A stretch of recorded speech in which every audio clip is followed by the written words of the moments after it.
বিশ্বভারতী বিশ্ববিদ্যালয় BSc honours agriculture CUET UG যে score তার মধ্যে দিয়ে অ্যাডমিশন হবে, তার এখনও নোটিফিকেশন হয়নি। নোটিফিকেশন খুব তাড়াতাড়ি হয়ে যাবে। তো আমরা দেখতে পাচ্ছি যে অনেক মেসেজ আসছে আমার কাছে, হোয়াটসঅ্যাপে বা ইউটিউবেও আসছে কমেন্ট বক্সে, যে বিশ্বভারতীর কাট অফ নিয়ে যদি কোনো ভিডিও করা যায়। তো বন্ধুরা, আজকে আমরা বিশ্বভারতী বিশ্ববিদ্যালয়ের সিইউটি ইউজির স্কোর দিয়ে যে অ্যাডমিশন হবে, সেখানে কি ধরনের কাট অফ যায়, অর্থাৎ কি ধরনের স্কোর থাকলে চান্স পাওয়া যেতে পারে, সেই নিয়ে আজকের এই ভিডিও করছি। নমস্কার, আমি ফাল্গুনী মুখোপাধ্যায়। তোমরা দেখছো আমাদের চ্যানেল এডুহেল্প দুর্গাপুর। এডুহেল্প দুর্গাপুরের পক্ষ থেকে তোমাদের প্রত্যেককে আজকে এই ভিডিও সেশনে স্বাগত। তোমরা যারা বিএসসি অনার্স নিয়ে কেরিয়ার করতে যাচ্ছ এবং সিইউটি ইউজি দিয়েছো, অন্যান্য স্টেট এবং সেন্ট্রাল গভর্নমেন্টের যে সমস্ত ইউনিভার্সিটিগুলো রয়েছে সেখানে যেমন অ্যাপ্লাই করবে, বিশ্বভারতীতেও তোমাদের পৃথকভাবে অ্যাপ্লাই করতে হবে। কবে থেকে অ্যাপ্লিকেশন স্টার্ট হবে সেই বিষয়ে এখনো পর্যন্ত নোটিফিকেশন হয়নি। আমরা অধীর আগ্রহে অপেক্ষা করছি যে বিশ্বভারতীর মতো একটি স্বনামধন্য সেন্ট্রাল ইউনিভার্সিটি আমাদের পশ্চিমবঙ্গে রয়েছে এবং এই ইউনিভার্সিটিতে কবে ভর্তি নোটিফিকেশন দেবে, কবে আমরা অ্যাপ্লাই করতে পারবো, সেই নিয়ে অপেক্ষা করছি। তার ফাঁকে আমরা আজকে বিশ্বভারতী বিশ্ববিদ্যালয়ের জাস্ট একটা কাট অফ নিয়ে ভিডিও করছি, তার সঙ্গে বলবো যে এখানে কোর্স ফি কেমন, হোস্টেল আছে কি না, এই সমস্ত বিষয়েও কিছু ইনফরমেশন দিয়ে দিচ্ছি। তোমরা আমার সঙ্গে থাকবে। যদি তুমি আমার চ্যানেল প্রথম দেখছো তো অবশ্যই চ্যানেলটাকে সাবস্ক্রাইব করে রাখো এবং বেল আইকনে ক্লিক করে নোটিফিকেশন ফর অল করে রাখো, কারণ বিশ্বভারতীর সমস্ত রকম ইনফরমেশন তোমরা আমার চ্যানেল থেকে পেয়ে যাবে বাংলায়। যদি ভালো লাগে অবশ্যই তোমরা লাইক দেবে, কমেন্ট করবে এবং পজিটিভ কমেন্ট পেলে এই ধরনের ভিডিও আরও নিয়ে আসবো, আরও নিয়ে আসতে উৎসাহী হবো। চলো আর দেরি করবো না। বিশ্বভারতী বিশ্ববিদ্যালয় 2025-এ কি ধরনের সিইউটি ইউজির স্কোর নিয়ে চান্স পেয়েছিল সেই বিষয়ে বলবো এবং সেখানে কত তালিকায় কোন জায়গায় পজিশন ছিল সবটাই বিস্তারিতভাবে রাখার চেষ্টা করছি। প্রথমে আমরা দেখে নেব যে এখানে দু রকম ভাবে হয়। একটা হচ্ছে এক্সটার্নাল, মানে সিইউটি ইউজি স্কোর দিয়ে একটা হবে, আর একটা হচ্ছে বিশ্বভারতী স্কুলিং সিস্টেম, অর্থাৎ বিশ্বভারতী যারা পড়াশোনা করে এসছে, 12 পাস করলো, তাদের একটা আলাদা করে কোটা থাকে। তো এখন এই যে বিশ্বভারতী যারা পাস করলো তারা কি ডাইরেক্ট ভর্তি হবে? না, তাদেরকেও সিইউটি ইউজি যে স্কোর, সে স্কোর থাকতে হবে। তারপরে তার যেহেতু বিশ্বভারতী বিশ্ববিদ্যালয় থেকে পড়াশোনা করেছে, সেই স্কুলিং সিস্টেম ছিল, সেই জন্য তাদের যে কোটা, সেই কোটা থেকে তাদের সিট দেওয়া হবে ইন্টারেস্টেড স্টুডেন্টসদের।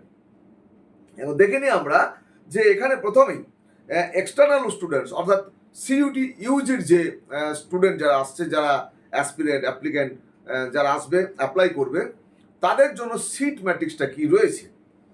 আনরিজার্ভ ক্যাটাগরি জেনারেলের জন্য রয়েছে 22টা সিট, রয়েছে ওবিসি এনসিএল, ওবিসি এনসিএল রয়েছে 15টা সিট, এসসি ক্যাটাগরির জন্য রয়েছে 8টি সিট, এসটির জন্য 4, ইডব্লিউএস এর 5, মোট 54 সিট থাকবে এই এক্সটার্নাল সিইউটি ইউজি যারা মেরিট দিয়ে যারা অ্যাপ্লাই করবে তাদের জন্য।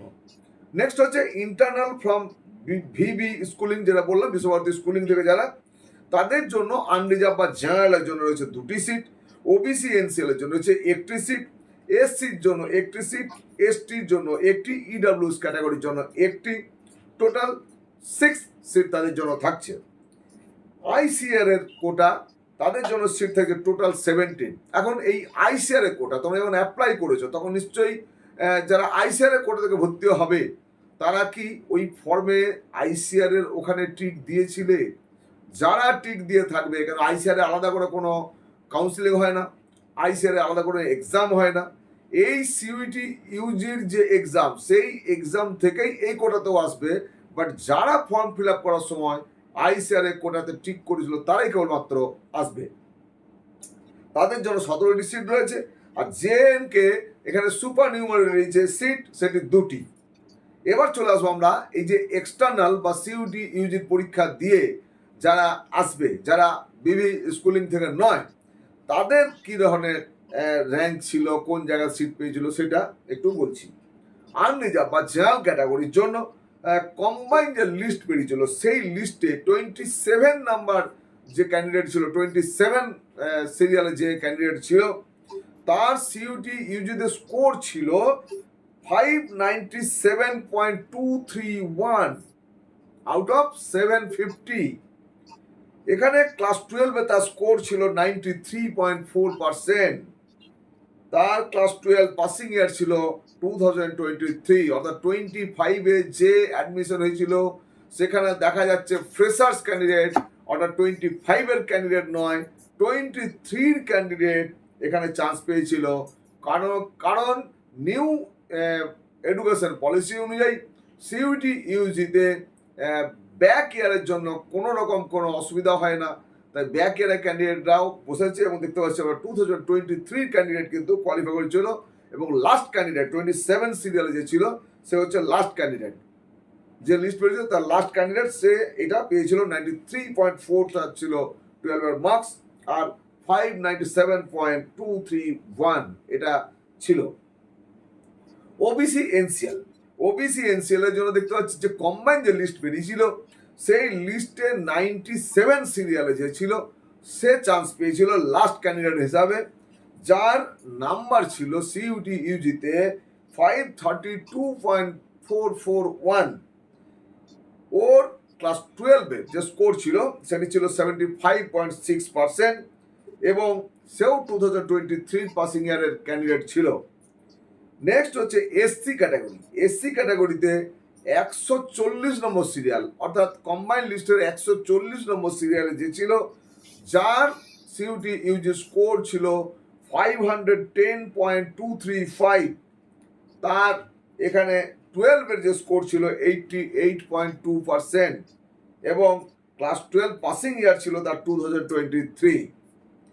এসটি ক্যান্ডিডেটের জন্য যে কম্বাইন লিস্ট, সেই কম্বাইন লিস্টে তার সিরিয়াল নাম্বার ছিল 778, অর্থাৎ 778 সিরিয়াল নাম্বার যে ছিল সেই এসটি ক্যান্ডিডেট সে চান্স পেয়েছিল লাস্ট ক্যান্ডিডেট হিসাবে।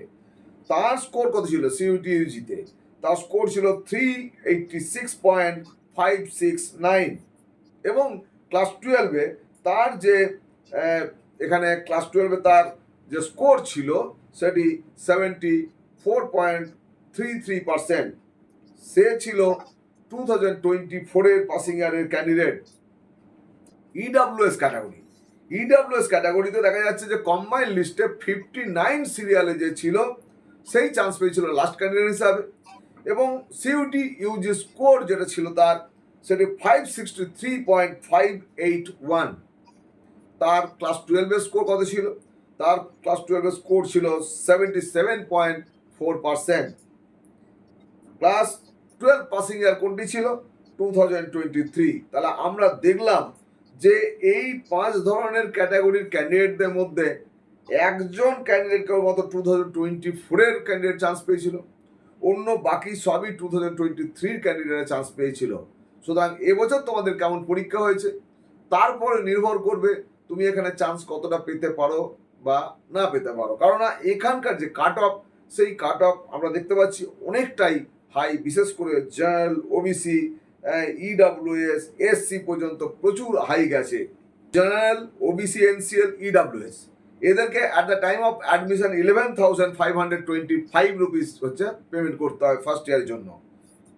এসসি, এসটি এবং পিডাব্লিউডি ক্যান্ডিডেট তাদেরকে ফার্স্ট ইয়ারে at the time of admission যেটা পেমেন্ট করতে হবে 10,325 রুপিস। এরপরে সেকেন্ড রাউন্ডে পরবর্তী যে সেকেন্ড ইয়ার এবং পরবর্তী ইয়ারগুলোতে যেটা লাগবে সেটা general, OBC, NCL, EWS category যারা থাকবে তাদের জন্য লাগবে 3,225, আর এসসি, এসটি, পিডাব্লিউডি ক্যান্ডিডেট তাদের লাগবে প্রতি বছরে 2,075 রুপিস। এই হলো ওখানকার কোর্স ফি। এবারে প্রশ্ন হয় যে স্যার কোনো হোস্টেল আছে কিনা? হ্যাঁ, বিশ্বভারতী বিশ্ববিদ্যালয়ে হোস্টেল আছে। এই হোস্টেলে এখানে বলা হচ্ছে দেয়ার আর 14 হোস্টেলস ফর সিনিয়র বয়েজ, অর্থাৎ সিনিয়র বয়েজ বলতে এখানে ব্যাচেলার ডিগ্রি অনওয়ার্ডস, এগুলোকে সিনিয়র বয়েজ বলে, তাদের জন্য রয়েছে 14টা হোস্টেল আছে এখানে।